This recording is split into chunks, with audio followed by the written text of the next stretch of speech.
برطانیہ کے بادشاہ چارلس سوئم متعدد بار قرآن مجید اور اسلامی تعلیمات سے اپنی رغبت کا اظہار کر چکے ہیں۔ اپنی تقریروں میں قرآن کی آیات پڑھتے ہیں، رمضان میں افطاری تقسیم کرتے ہیں۔ بادشاہ چارلس کا موقف ہے کہ وہ مختلف مذاہب کے درمیان ہم آہنگی پیدا کرنے کے لیے کام کر رہے ہیں، جبکہ ان کے ناقدین کا کہنا ہے کہ وہ خفیہ طور پر مسلمان ہو چکے ہیں۔ اس رمضان میں بھی چارلس نے تقریر کرتے ہوئے قرآن مجید کی ایک آیت پڑھی جس پر برطانیہ میں خوب شور مچا ہوا ہے۔ انتہا پسند کہہ رہے ہیں کہ وہ بادشاہ رہنے کے اہل نہیں۔ اس سارے معاملے پر ایک نظر ڈالتے ہیں۔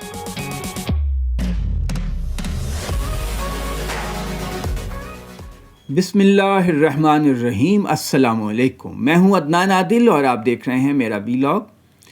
ان دنوں برطانیہ کے 76 سالہ بادشاہ چارلس فلپ آرتھر جارج سوئم کا ایک ویڈیو کلپ وائرل ہوا ہے۔ انہوں نے ایک بیان دیتے ہوئے قرآن پاک کی ایک آیت پڑھ کر اس کا حوالہ دیا۔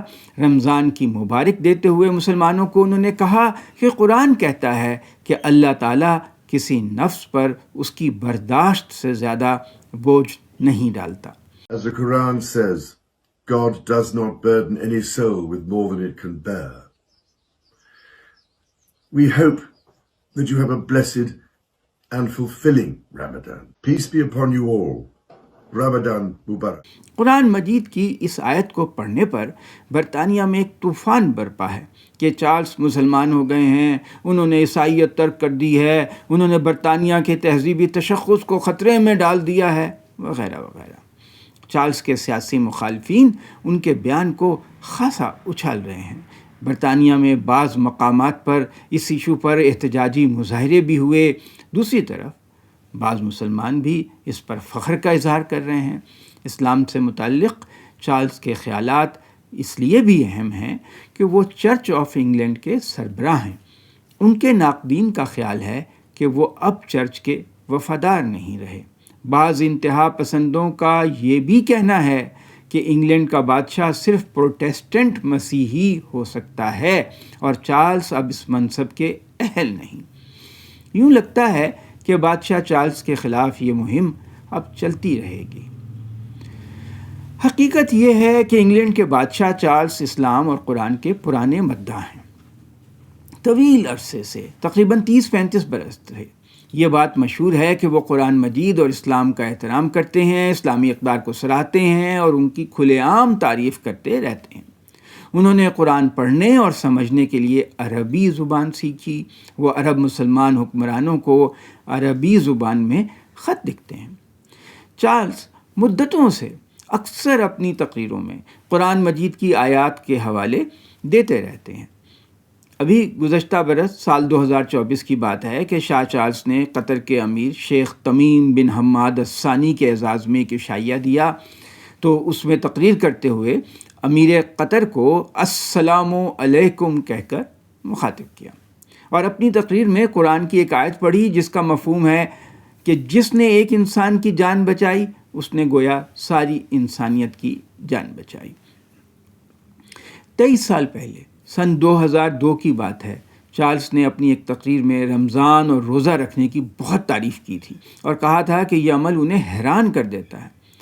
چارلس کی حوصلہ افزائی کرنے پر برطانیہ میں ایک لیگسی فاؤنڈیشن ہے، ایک تنظیم ہے جو مختلف مذاہب کے لوگوں کو ملا کر ہر رمضان میں روزوں کے مشترکہ افطار کا اہتمام کرتی ہے۔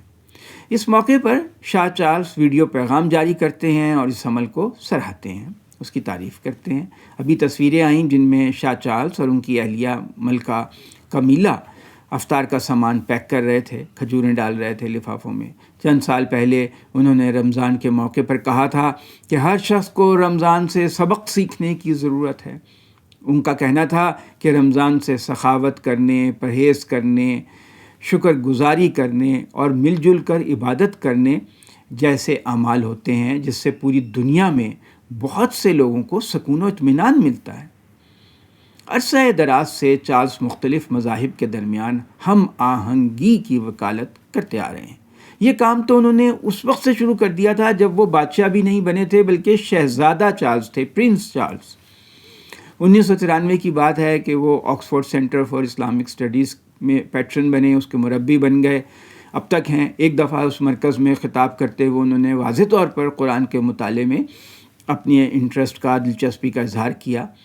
کئی برس پہلے ایک انگریز مصنف رابرٹ جابز نے چارلز کی ایک سوانح عمری لکھی تھی، اس کا عنوان تھا 70 سالہ چارلز، افکار، امیدیں اور خواب۔ اس سوانح عمری میں مصنف نے اسلام اور مسلمانوں کے بارے میں چارلز کے افکار پر بحث کی تھی۔ اس کتاب میں بتایا گیا تھا کہ چارلز نے عراق جنگ کی مخالفت کی تھی کہ عراق کے خلاف جنگ نہ کی جائے۔ وہ مسلمان عورتوں کے حجاب پر جو پابندی لگائی گئی کچھ ملکوں میں، اس کے بھی حق میں نہیں تھے۔ ماضی میں چارلز نے متعدد بار فلسطینیوں سے ہمدردی کا اظہار کیا۔ وہ متعدد تقریروں میں اسلام کی تعریف کر چکے ہیں، اس کے لیے اپنے احترام کا اظہار کر چکے ہیں۔ ان کا یہ بھی کہنا تھا کہ اسلام میں انسانیت کی اجتماعی دانش کا خزانہ جمع ہے۔ کئی مرتبہ انہوں نے یہ کہا کہ عیسائیت اسلام سے بہت کچھ سیکھ سکتی ہے۔ آکسفورڈ سینٹر میں اپنے ایک خطاب میں انہوں نے اسپین میں مسلمانوں کے علمی کارناموں کا خاص طور سے ذکر کیا۔ انہوں نے مسلمان مفکروں جیسے رازی، ابن سینا اور ابن رشد کا حوالہ دیا تھا۔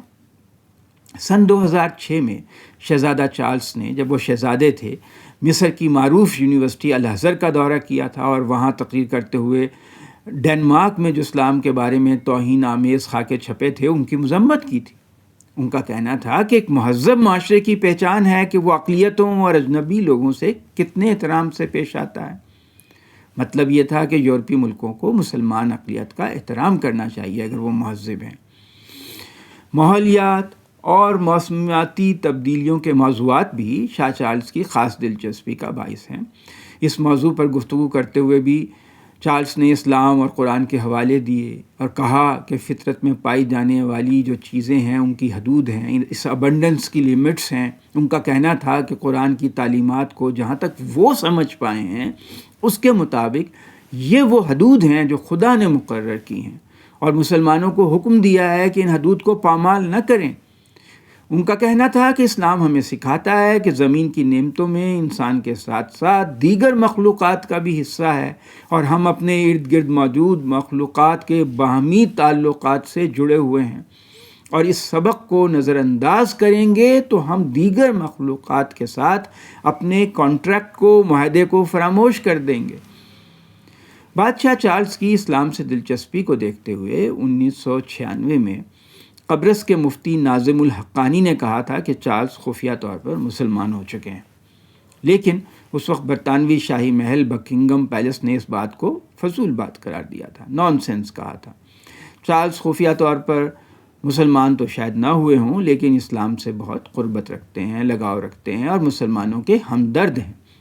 بادشاہ چارلز ایک دور اندیش انسان ہے، میرے خیال میں انہیں معلوم ہے کہ دنیا میں 2 ارب مسلمان بستے ہیں۔ مسلمانوں اور دیگر مذاہب کے ماننے والوں کے درمیان خوشگوار اور پرامن تعلقات ہونا دنیا کے امن کے لیے بہت ضروری ہے۔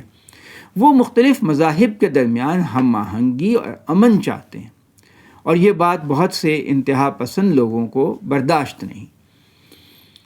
دیکھنا ہوگا کہ شدید تنقید اور مخالفت کے بعد بادشاہ چارلز اسلام کے بارے میں اپنے موقف پر قائم رہتے ہیں یا قدر خاموشی اختیار کر لیتے ہیں۔ بہت شکریہ۔ اگر آپ کو میرا ویلاگ پسند آئے تو اسے سبسکرائب کیجیے گا اور بیل آئیکن پر پریس کیجیے گا تاکہ اگلے ویلاگ کا نوٹیفیکیشن آپ کو ملتا رہے۔